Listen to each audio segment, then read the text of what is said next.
آپ نے جو برطانیہ کی لسٹ ہے اسپانسرڈ جو ہے کمپنیز ہے ان کی لسٹ دیکھنی ہے. آپ نے یہ ویب سائٹ کھول لینی ہے, اس پر آپ کو پوری ڈیٹیل مل جائے گی. جو اپ ڈیٹڈ لسٹ ہے اس کو آپ نے ڈاؤن لوڈ کر لینا ہے اور اس میں اس کمپنی کا نام سرچ کرنا ہے. اگر ہے تو ٹھیک ہے, نہیں تو اس کا مطلب ہے کہ اس کا یا لائسنس منسوخ ہو چکا ہے یا وہ کمپنی کا وجود ہی نہیں ہے, وہ جعلی کمپنی ہے.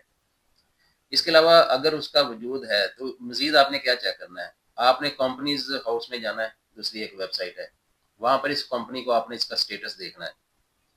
اچھا, سٹیٹس میں مختلف چیزیں دیکھنی ہے آپ نے. ان دو ویب سائٹ سے کیا کیا دیکھنا ہے, ایک تو کمپنی کب بنی, اس کی ورتھ کیا ہے, اس کا ایڈریس کیا ہے. اگر آپ نے اس کو ایڈریس کو گوگل پہ چیک کر لینا ہے. بعض دفعہ کیا ہوتا ہے کہ آپ کو جو ایڈریس دیا ہوتا ہے وہ کوئی ریزیڈینشیل ایڈریس ملتا ہے یا کسی فلیٹ کا ملتا ہے.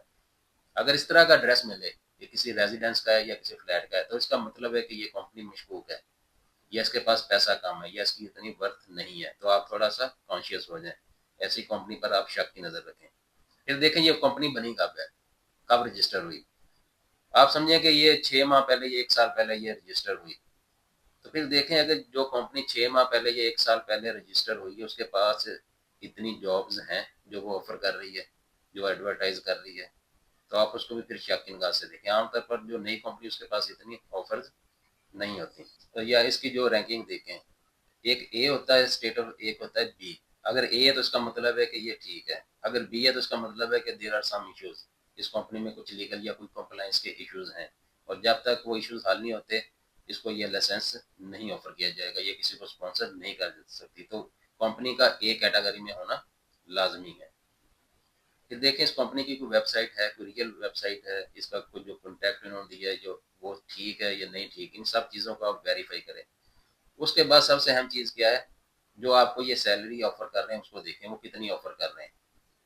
تو برطانیہ کے مطابق منیمم سیلریز انہوں نے رکھی ہے. جیسے آپ کیئر سیکٹر میں جا رہے ہیں تو اس کی جو منیمم سیلری ہے وہ سالانہ 23,000 پاؤنڈ ہے, اور آورلی دیکھیں تو 11.10 پاؤنڈ پر آور بنتی ہے. اگر اس سے وہ کم آفر کر رہے ہیں تو وہ ٹھیک نہیں ہے, اس سے کم وہ آپ کو آفر نہیں کر سکتے. لیکن یہ بھی ہے کہ بعض دفعہ وہ اتنی آفر کرتے ہیں جب وہاں پر آپ جاتے ہیں تو وہاں پر اتنی وہ آپ کو پے نہیں کرتے. اگر ایسا ایشو ہے تو پھر آپ برطانیہ میں آ کر اس کے خلاف آپ لیگل ایکشن لے سکتے ہیں. تو اس طرح سے آپ نے کمپنی کی پروفائل چیک کرنی ہے, اس کا اسٹیٹس چیک کرنا ہے, اس کو نیٹ پر سارا چیک کرنا ہے. ویریفائی کرنے کے بعد آپ نے, ہاں اگر کوئی کمپنی یا ایجنٹ آپ کو بار بار کہتا ہے کہ آپ کا ٹیسٹ نہیں ہوگا, آپ کا انٹرویو نہیں ہوگا, انٹرویو کے بغیر آپ کو لے جائیں گے, تو اس کا مطلب ہے یہ اسکیم ہے. کسی بھی جگہ پر جاب کرنے کے لیے آپ کا ٹیسٹ بھی ہوتا ہے اور آپ کا انٹرویو بھی ہوتا ہے. جو اس طرح کی لالچ دیتے ہیں اس کا مطلب کہ وہ آپ کو برطانیہ تو لے جائیں گے لیکن وہاں پر جا کر آپ کو ایسے ہی چھوڑ دیں گے, ان کے پاس کوئی جاب شاپ نہیں ہوگی, پھر آپ نہ ادھر کے رہیں گے نہ ادھر کے رہیں گے. تو اس چیز کا خیال کرنا ہے. جو آپ کو اس طرح کی لالچ دیتے ہیں نا, گارنٹی کا ویزا ہے, بہت جلد ویزا ہے, تو ان چیزوں سے آپ نے بچنا ہے. ہر ویزے کا ایک پروسیس ہوتا ہے, اس کا وہ ٹائم پورا لگاتے ہیں. جو آپ کو یہ کہہ رہا ہے کہ آپ اتنا جلدی جلدی پے کر دیں, کل تک اتنا پے کر دیں, پرسوں تک اتنا پے کر دیں, آپ کو سی ایس مل جائے گا, تو آپ نے وہاں پر بھی کان کھڑے کر لینے. کسی کو جلدی پیسے اپنے پے نہیں کرنے. ان چیزوں کا آپ نے خیال کرنا ہے. پھر آپ نے کیا دیکھنا ہے, آپ نے دیکھنا جو سی ایس پہ ایک ریفرنس نمبر لکھا ہوتا ہے, جو آپ کو وہ سرٹیفکیٹ دیں گے نا اسپانسرشپ کا, اس پر ایک ریفرنس نمبر لکھا ہوتا ہے, اور وہی ریفرنس نمبر جو آپ کی ویزا اپلیکیشن پر بھی لکھا ہوتا ہے, آپ نے دونوں کو ویریفائی کر لینا ہے, وہ سیم ہونا چاہیے. بعض دفعہ کیا کرتے ہو اپنی طرف سے یہ ایک ریفرنس نمبر دے دیتے ہیں جو کہ ویزا اپلیکیشن سے میچ نہیں کرتا. آپ نے وہ چیز بھی ویریفائی کرنی ہے کہ سی او ایس کا جو ریفرنس نمبر ہے وہ ویزا اپلیکیشن کے ساتھ میچ کرنا چاہیے. اچھا, بہت سے کیسز ہوئے ہیں جس میں پاکستانی انڈین کے ساتھ بہت سارے فراڈ ہوئے ہیں. بہت سے کیس سامنے ہیں, بہت سے کیس سامنے نہیں بھی ہے. جیسے ایک پاکستانی اس نے بتایا کہ اس سے تقریباً 5,000 پاؤنڈ اس سلسلہ میں لیا گیا تھا, اور اس کو جو جاب آفر کی گئی تھی وہ اس کو نہیں ملی. اس طرح کے بہت سے کیسز سامنے آئے ہیں. اگر آپ کا تعلق پاکستان سے ہے تو آپ نے کسی بھی ایجنٹ پر یقین نہیں کرنا.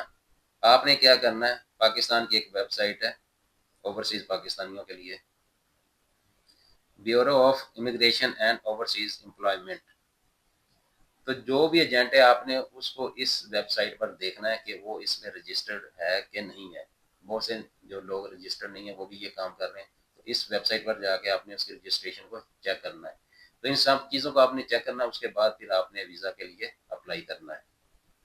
تو یہ چند باتیں تھیں باہر جانے کے لیے ہوتا ہے کہ آپ نے پوری عمر کی جو جمع پونجی وہ اکٹھی کی ہوتی ہے 40-50 لاکھ کروڑ روپیہ، تو آپ کیا کہتے ہیں جنٹوں کے ہاتھوں چڑھ جاتے ہیں، جو جعلی کمپنیوں کے ہاتھوں چڑھ جاتے ہیں. پھر جب کچھ لوگ برطانیہ پہنچتے ہیں، کچھ پہنچتے نہیں، جو برطانیہ پہنچ جاتے ہیں ان کو وہ جاب ملتی نہیں، وہ پھر نہ ادھر کے رہتے ہیں نہ ادھر کے رہتے ہیں. اگر ایسا کوئی واقعہ پیش آ جاتا ہے تو پھر گورنمنٹ جو برطانیہ کی وہ آپ کو 60 دن دیتی ہے. 60 دن کے اندر اندر آپ نے دوبارہ کوئی اور اسپانسرشپ دیکھنی یا خود اپلائی کرنا ہے.